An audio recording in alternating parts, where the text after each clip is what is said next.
Nobel শান্তি পুরস্কারের স্বপ্নে বিভোর মার্কিন প্রেসিডেন্ট ডোনাল্ড ট্রাম্পের জনসমর্থন ক্রমেই কমছে। ট্রাম্প দাবি করেছিলেন তিনি ৬ মাসে ৬টি যুদ্ধ শেষ করেছেন, তবে মার্কিন নাগরিকদের বড় অংশই তার কূটনৈতিক দক্ষতা নিয়ে সন্তুষ্ট নন। এবছরের ফেব্রুয়ারিতে ট্রাম্পের বৈদেশিক নীতিতে নিট অনুমোদন হার ছিল ২, কিন্তু তা ধারাবাহিকভাবে কমে এখন দাঁড়িয়েছে -১৪। মাত্র ৩২% মার্কিনী মনে করেন আলাস্কায় রুশ প্রেসিডেন্ট ভ্লাদিমির পুতিনের সঙ্গে বৈঠকে কিছুটা হলেও যুদ্ধ সমাপ্তির দিকে অগ্রগতি হয়েছে। রাশিয়া ইউক্রেন সংঘাত মোকাবিলায় তার অনুমোদন হার বর্তমানে -১০। ২০২৮ সালে ট্রাম্প আর নির্বাচনে লড়তে পারবেন না, তবে জনমত তার দ্বিতীয় মেয়াদকে প্রভাবিত করছে স্পষ্টভাবে। ইউগভের নিয়মিত জরিপে দেখা যাচ্ছে প্রেসিডেন্ট হিসেবে দায়িত্ব নেওয়ার পর মাত্র ২ মাসের মধ্যেই ট্রাম্পের সামগ্রিক অনুমোদন হার শূন্যের নিচে নেমে যায় এবং তারপর থেকেই তার ঋণাত্মক অবস্থায় রয়েছে। বর্তমানে তার সামগ্রিক নিট অনুমোদন হার -১৫।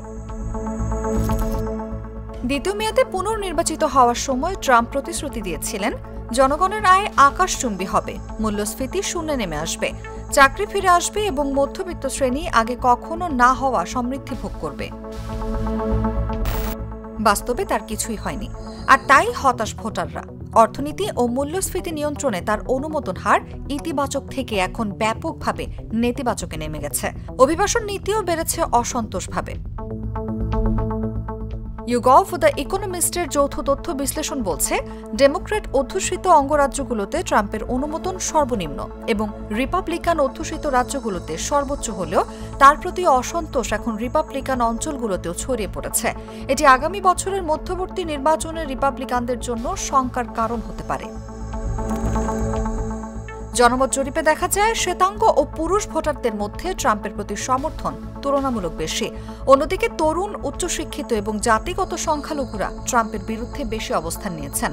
এমনকি অবসরপ্রাপ্ত ভোটারদের মধ্যেও ট্রাম্পের প্রতি কমেছে সমর্থন। নিউজ ডেস্ক, জাগো নিউজ।